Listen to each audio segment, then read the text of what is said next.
Okay, so, hi everyone. Um, in this one, we have here another problem, and this is another problem of adding complex numbers. I don't think they're going to give you one like this. Um, hopefully not, but it's the same idea.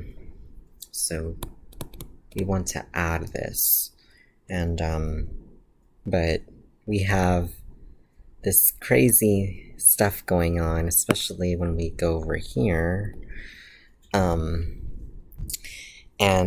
this time we have a cubed function, or not a cubed function, a cubed imaginary term here.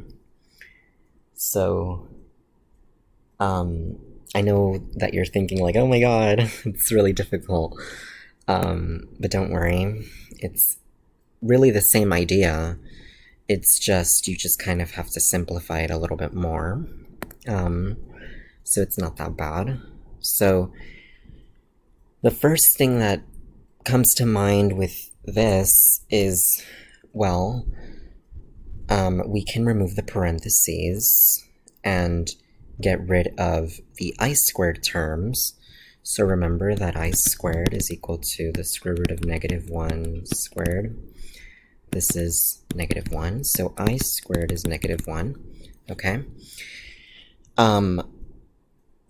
The I cubed, we can go ahead and keep it as is for now. We're gonna just say -2 plus 3I cubed, right? Plus 5, and then we have -3, and then we know that I squared is -1, so it's 5 minus 3 times -1, because right here, if we look at this, this is, turn this into -1, and we have a plus, and then we have 2 minus 3I, and then over here we have minus, or rather, we have a -2, and then here again, we have an I squared here, so we have a minus 2 times -1, right? -1, okay? We're gonna simplify all this stuff here. So we're just gonna get rid of our parentheses basically in this part here.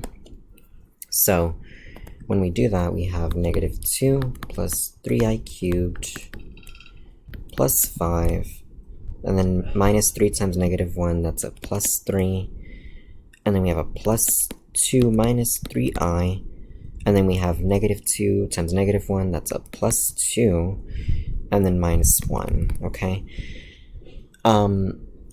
We can bring all our constants to the front, so our constants here are -2, 5, 3, 2, 2, and -1, okay? So if we just copy those down, -2 plus 5 plus 3 plus 2 plus 2 minus 1, and then we have our other ones here that say 3I cubed and -3I. We can say plus 3I cubed minus 3I, okay? And I know what you're thinking, and, if you know how to do this already, I will get there. We will get rid of this I cubed here. It's not going to stay like that. If that's what you're thinking, we're not going to keep it like that. I'm just going step by step. So we have -2 plus 5, that's 3. 3 plus 2 is 5, plus 2, or rather, 3 plus 2 is 5, and then 2 minus 1 is 1, so plus 1. plus 3i cubed minus 3i, and then we have 3 plus 5 plus 1, that's 8 plus 1, which is 9, and then plus 3i cubed minus 3i. Now, you may think that this is your final answer, but be careful because you can simplify your I cubed here. You can say this is equal to 9 plus, we can get this I cubed rewritten as 3 times I squared times I minus 3i, okay? And then we say this is 9 plus 3 times I squared times I minus 3i. So then we can say that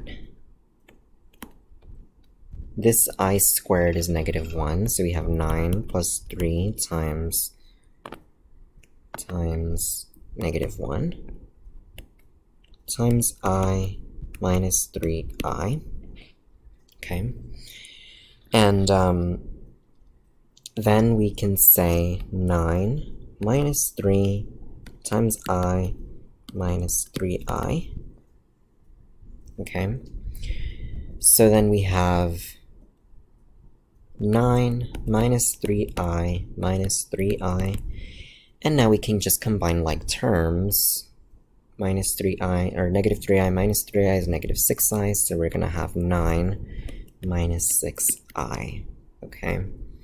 And this would be your final answer. And if your, let's just say that, you know, your problem or any in your like, let's say they give you a problem like that, where, or an answer where it's like of this form, and they want to say, well, we want you to factor it, even though I doubt they will tell you that. Well, you can just say this is 3 times 3 minus 2i, and that would be the same exact thing. I doubt that they would tell you that, but that's how you would actually do it. So yeah. So in the next video, we are actually going to start on subtracting complex numbers, because I feel like that topic is, I feel like some students have a little more difficulty with it, especially because there's a lot of negatives involved. So I will go over that in the next video, and I hope this helped, guys, and I will see you guys in the next video. Bye, guys.